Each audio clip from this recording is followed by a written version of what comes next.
அண்ணா சீரியல்ல என்ன நடந்ததுன்னு பார்க்கலாம் வாங்க வீடியோக்குள்ள போலாம். அப்பா அந்த வெங்கடேஷ் மட்டும்தான் காரணம்னு சொல்ல வரல. இந்த கொடுமை நடக்கிறதுக்கு காரணமே நம்ம பரணி தானே. ரத்னா என்னாச்சு உனக்கு, ஏன் இப்படி எல்லாம் பேசிட்டு இருக்கேன்னு கேக்குறாங்க சண்முகம். பின் என்ன, நான் சொல்ல சொல்ல கேட்காம வீட்டுக்குள்ள அழைச்சிக்கிட்டு வந்தது யாரு, பரணி தானே. இதே இடத்துல உட்காந்துக்கிட்டு தானே எல்லாத்தையும் பார்த்துட்டு இருந்தான். அவன் மட்டும் இந்த வீட்டுக்குள்ள வராம இருந்திருந்தான்னா காலத்துக்கு இப்படி ஒரு அழியாத பழி எனக்கு விழுந்திருக்குமா சொல்லுன்னு பார்க்கலாம். இப்படி ஒரு கெட்ட பேரு எனக்கு கிடைச்சிருக்குமா சொல்லு பார்க்கலான்னு அழுகுறாங்க ரத்னா. ஏலே ரத்னா, முடிஞ்ச வேண விஷயத்தை பத்தி எதுக்கு இப்ப பேசிட்டு இருக்கிறீன்னு கேக்குறாங்க சண்முகம். அண்ணே அது எப்படி முடியும், நாளைக்கு ஸ்கூலுக்கு போனா இதை பத்தி பேசி என்னை கேவலமா அவமானமா அசிங்கமா பேச மாட்டாங்களாண்ணா. நாளைக்கு பிள்ளைங்க முன்னாடி எல்லாம் நான் எப்படி தலை நிமிர்ந்து போவேன்னு கேக்குறாங்க ரத்னா. அப்படியெல்லாம் யாரும் பேசக்கூடாதுங்கிறதுக்காக தானே பஞ்சாயத்துல வச்சு உன் பேர்ல எந்த தப்பும் இல்லைன்னு நிரூபிச்சாச்சல்ல. நீ சும்மா என்ன சமாதானம் பண்றதுக்காக சொல்லாத. இப்படியெல்லாம் நடக்குங்கிறது உனக்கும் தெரியும். ஆனால் நாளையிலேருந்து தானே எனக்கும் அசிங்கம் நடக்க போகுது. பரணிக்கு என்ன, அவனை நடு வீட்டுக்குள்ளே கொண்டு வந்து கோர வச்சா இப்படியெல்லாம் நடக்கும்னு தான் நானும் வேண்டாம் வேண்டான்னு சொன்னேன். சொல்ல சொல்ல கேட்காம அவனை கொண்டு வந்து நடு வீட்டில் உட்கார வச்சா பரணி. இனிமேல் அசிங்கப்படுறதும் அவமானப்படுறதும் நான் தானே அழுகுறாங்க ரத்னா. ரத்னா இப்படியெல்லாம் நடக்கும்னு நான் ஆசைப்பட்டா அவனை கூட்டிகிட்டு வந்து வச்சேன். ஏண்டி இப்படியெல்லாம் பேசுறேன்னு கேட்குறாங்க பரணி. போது நிறுத்து பரணி.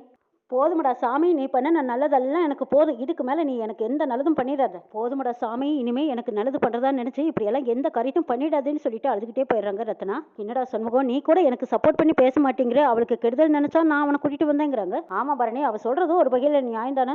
அந்த வெங்கடேஷை கூட்டிகிட்டு வர வேண்டான்னு தள்ளப்பாட அடிச்சுக்கிட்டோம். ஆனால் கேட்டியா நீயும் உங்கள் அண்ணனும் தான் அவனுக்கு சப்போர்ட் பண்ணிட்டு வீட்டுக்கு கூட்டிகிட்டு வந்தீங்க. இப்போ நடந்து முடிஞ்சதுக்கு அப்புறமா அதை பற்றி பேசி என்னத்துக்காக போகுது. எப்படியோ இந்த பிரச்சனையெல்லாம் நீ தான் தீர்த்து வச்சிருக்க. இருந்தாலும் வரப்போகிற பழியும் வேதனையும் அவ தான் அனுபவிக்க போறா. அவ சொல்றதுல என்ன தப்பு இருக்குங்கிறாங்க சண்முகம்.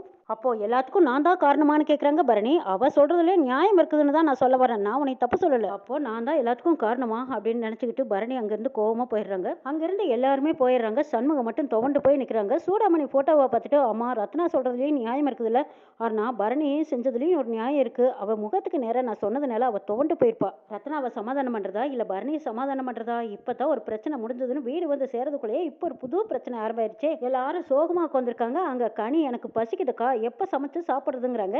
ஏண்டி வீடே கொதிப்பும் கொந்தளிப்புமா இருக்கும்போது உனக்கு பசிக்குதா? வீரா இவளுக்கு காப்பி போட்டுட்டு வந்து கொடு, டப்பாவில் பிஸ்கட் இருக்கும் அதையும் எடுத்துட்டு வந்து கொடு, பசிக்குதுன்னு வேற சொல்றா. காப்பியும் பிஸ்கட்டும் சாப்பிட்டா பசி இறங்கிருங்கிறாங்க. ஏண்டி ஒரு 5 நிமிஷம் பொறுக்க மாட்டியா? பாண்டி மாமா தான் சாப்பாடு வாங்க போயிருக்காங்கல்லன்னு பேசிட்டு இருக்கும்போது முத்துப்பாண்டியோட பைக் சத்தம் கேட்குது. முத்துப்பாண்டி தோசை புரோட்டாவெல்லாம் வாங்கிட்டு வந்திருக்காங்க. கனி உனக்கு புரோட்டா பிடிக்குமல்ல, புரோட்டாவும் குருமாவும் வாங்கிட்டு வந்திருக்கேன் சாப்பிடுங்கிறாங்க. ஆமாம்மா, அவள் புரோட்டாவும் சாப்பிட்டு 2 தோசையும் சாப்பிடுவா மாமாங்கிறாங்க ஏசிக்கு. ஓ அப்படியா, எல்லாத்துக்கும் சேர்த்து தான் வாங்கிட்டு வந்திருக்கேன், எல்லாரும் சாப்பிடுங்க, இருங்க நான் போய் கை கால் அலம்பிக்கிட்டு வரேன்ட்டு போகிறாங்க முத்துப்பாண்டி. வைகுண்டத்தை சாப்பிட கூப்பிடுறாங்க. இதோ வரேன் அப்படின்னு சொல்லிட்டு இந்த பக்கமாக கனி சாப்பிடாம கிடக்குறா. சண்முகம் வரும்போது வரட்டும், முதல்ல கனிக்கு கொடுங்கங்கிறாங்க. சரி, நான் அதுக்கு முன்னாடி போய் பரணியும் சாப்பிடாம தானே கிடக்குறா, பரணியை போய் கூட்டிட்டு வாடிங்கிறாங்க வீரா. இதோ போகிறேன் அப்படின்னு சொல்லி கனி போய் பரணியோட ரூமை தட்டுறாங்க. பரணி கதவு திறந்து பார்க்குறாங்க. என்ன கனின்னு கேட்கும்போது, பாண்டி மாமா ஹோட்டல்லேருந்து சாப்பாடு வாங்கிட்டு வந்திருக்காங்க, வாங்க மதனி சாப்பிடலான்னு கூப்பிடுறாங்க. கனி கனி உனக்கு பசிச்சா சாப்பிடு, யார் யாருக்கெல்லாம் பசிக்குதோ அவங்க எல்லாரும் சாப்பிடுங்க, எனக்கு பசிக்கல போ அப்படின்னு சொன்னதும் கனி சரின்ட்டு போயிடுறாங்க. கனி திரும்பி வரும்போது முகம் சுண்டி வர்றாங்க. ஏண்டி முகம் சுண்டி வர்ற அப்படின்னு கேட்குறாங்க எசிக்கு. மதனிக்கு பசிக்கலையும், அதனால இப்போ சாப்பிட வரல, நம்ம எல்லாத்தையும் சாப்பிட சொன்னாங்கிறாங்க. பரணி அப்படி சொல்லிட்டாளா? சரி, சண்முகம் வந்ததுக்கு அப்புறமா பரணியும் சண்முகம் சேர்ந்து சாப்பிடுவாங்க. இப்போ எனக்கு பசிக்குது, எல்லாரும் சாப்பிடலான்னு சொல்லி முத்துப்பாண்டி அங்கிருந்து எல்லாருமே சாப்பிட்றாங்க. ரத்னாவே எழுந்திரிச்சு வந்து எனக்கு பசிக்குது, முதல்ல எனக்கு வைங்க அப்படின்னு சொல்லி புரோட்டாவை வச்சு வெளுத்து வாங்குறாங்க ரத்னா. பரணி சோகமா நடந்தது எல்லாம் நினைச்சு பாக்குறாங்க. இங்க நடந்த அவமானத்துக்கும் அசிங்கத்துக்கும் காரணம் எல்லாம் பரணி தானேன்னு சொல்றாங்க. உனக்கு நல்லது நடக்கணும்னு தானே நான் அப்படியெல்லாம் பண்ணனேங்கிறாங்க பரணி. போதுமடா சாமி, நீ எனக்கு இது வரைக்கும் நல்லது நினைச்சதெல்லாம் போதும், இதோட நிப்பாட்டிக்கோங்கிறாங்க ரத்னா.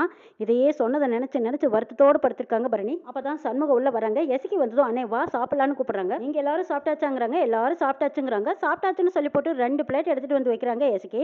ஆமா, எல்லாரும் சாப்பிட்டாச்சுன்னு சொன்னீங்க, எதுக்கு 2 தட்டு எடுத்து வைக்கிற? ஆமா, உன் வீட்டுக்காரி தான் இன்னும் சாப்பிடாம இருக்கா. ஆமா, என்ன கோவம் வந்தாலும் சரி, ஆச்சு போச்சுன்னா உடனே சாப்பாட்டுல காட்டுங்க, இரு வரேன்னு சொல்லிட்டு பரணி பார்க்க போறாங்க சண்முகம். பரணி வந்து கூப்பிட வராங்க. ஏன்டா இப்படி டார்ச்சர் கொடுக்குறீங்க, எனக்கு ஒன்றும் பசிக்கல, சாப்பிடாம கிடந்தா ஒன்னும் செத்து போயிட மாட்டேன், நீ போய் சாப்பிடுங்கிறாங்க. பரணி சின்ன விஷயத்துக்கு எதுக்கு இப்படி ஆளாளு கோபப்பட்டுக்கிறீங்க? டேய் சண்முகம், நடந்ததெல்லாம் உனக்கு எதுவுமே தெரியாது இல்ல? உங்க குடும்பத்துல என்னை எப்பதான் ஏத்துக்குவீங்க? உங்க அம்மா மட்டும் உங்க கூட இருந்திருந்தாங்கன்னா என்ன செஞ்சிருப்பாங்களோ அதை தாண்டா நானும் செஞ்சேன்.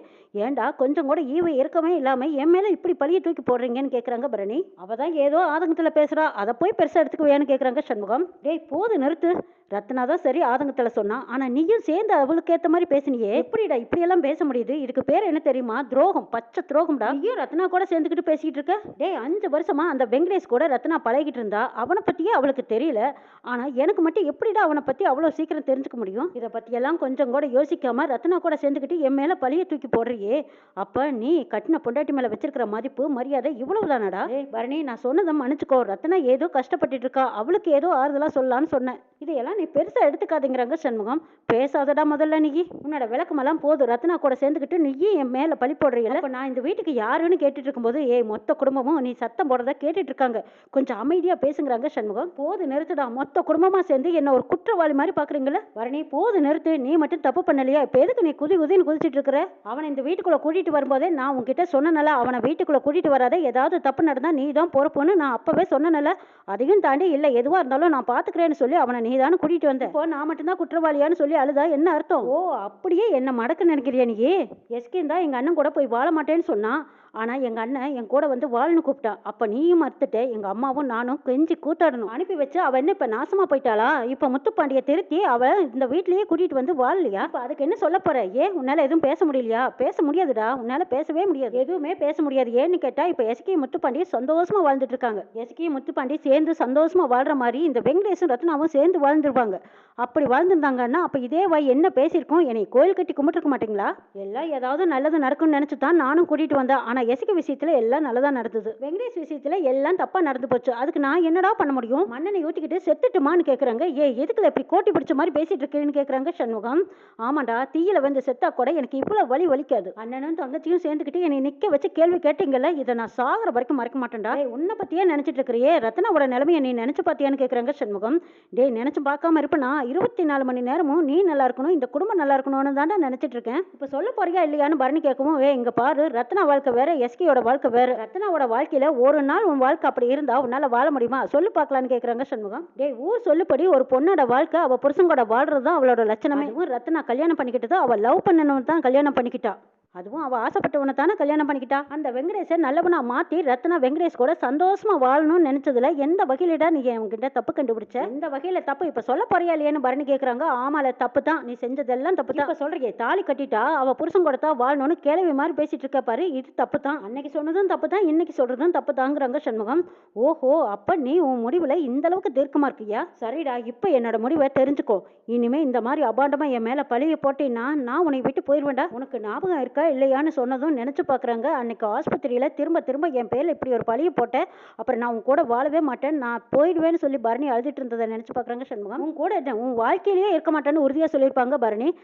அன்னைக்கு நடந்ததுக்கும் இன்னைக்கு முடிச்சு போட்டு பேசுறதுல பரணி, அது வேற இது வேறங்கிறாங்க சண்முகம். ரத்னாவை காப்பாத்தின போது சொன்ன வார்த்தை இது. இப்போ அதே சிச்சுவேஷன்ல தான் இப்ப என்ன கொண்டு வந்து நிறுத்திருக்கேன். இதுக்கு மேலேயும் இப்படி ஒரு பழிய தூக்கிய மேல போடணுங்கிற அவசியம் கிடையாது, உன் கூட வாழணுங்கிற அவசியமும் கிடையாது. இதுக்கு மேலேயும் நீயும் நானும் புருஷன் பொண்டாட்டி கிடையாது. உண்மையிலுமே இந்த வீட்டுக்கு நான் விருப்பம் இல்லாம தான் வாழ வந்தேன். ஆனாலும் முடிஞ்ச வரைக்கும் இந்த வீட்டையே என் தலையில சுமந்து உனக்கே நான் தேவையில்லாத சுமையா தெரிஞ்சதுக்கு அப்புறம் எனக்கு இந்த வாழ்க்கையே வேண்டாம்டா, நான் உன்னை விட்டு போறேன், தள்ளிக்கோ அப்படின்னு சொல்லிட்டு போய் பேக் எல்லாம் எடுத்து வச்சு ட்ரெஸ் எல்லாம் எடுத்து வச்சிட்டு இருக்காங்க.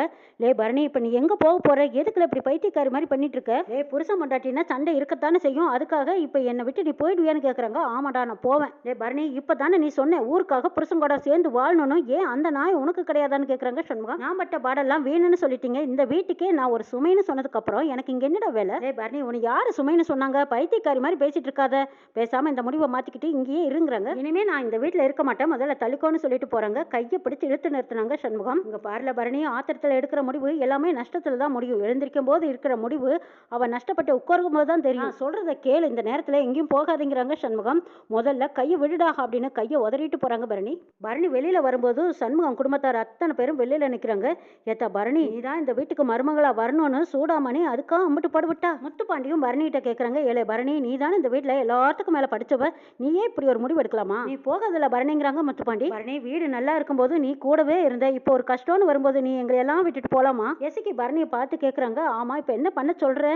இந்த வீட்டுல ஏதாவது ஒரு நல்லது நடந்தா அது என்னால தானே எனக்கு தலையில தூக்கி வச்சு கொண்டாடுவீங்க. அதுவே ஒரு விஷயம் தப்பா போனது எனக்கு ஒதுக்கி வச்சு கேவலப்படுத்துறீங்களடி. இதையெல்லாம் பொறுத்துக்கிட்டு என்னை இந்த வீட்டுல இருக்க சொல்றீங்களா? சாரி, நான் இனிமே இதுக்கு மேல இந்த வீட்டுல இருக்க எனக்கு விருப்பம் இல்ல, நான் கிளம்புறேங்கிறாங்க. என்னல பரணி, உன்னோட பொறுமை இவ்வளவு அவ்வளவுதானான்னு கேட்குறாங்க முத்துப்பாண்டி.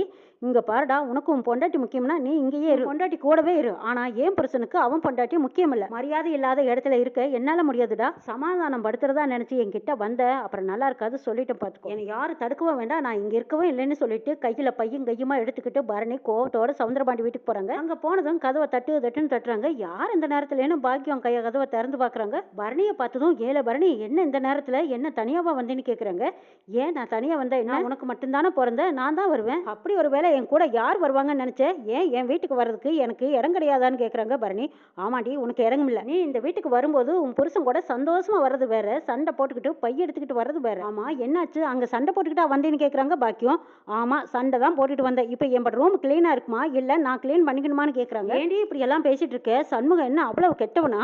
இது வரைக்கும் நீங்கள் 2 பேரும் சண்டை போட்டுக்கவே இல்லையா? சண்டை வந்திருந்தாலும் எப்படி அம்பட்டு பொறுப்பையும் உதறி விட்டுட்டு நீ பாட்டு கிளம்பி இங்கே வருவேன். அம்மா, சண்முகம் மாறிட்டான். அவனுக்கு எப்பவுமே அவன் தங்கச்சிக்கு தான் முக்கியமாமா. உன் வீட்டுக்காரர் உன்னை நடத்துற மாதிரியே என் வீட்டுக்காரரும் அதே மாதிரி நடத்துறதுக்கெல்லாம் ரொம்ப காலம் ஆகாதுமா. உன்னை மாதிரி பொறுத்துட்டு இருக்க என்னால் முடியாது, அதுக்கான அவசியமும் எனக்கு கிடையாது. இப்போ என்னை ரூமுக்கு போறதுக்கு விட போறியா இல்லையான்னு கேட்குறாங்க பரணி.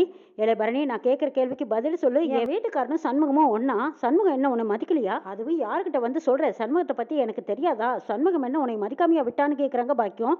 பதில் பேசாமல் நிற்கிறாங்க பரணி. இன்னும் என்னெல்லாம் நடக்க போதுங்கிறதையும் நாளை எபிசோட் பார்க்கலாம்.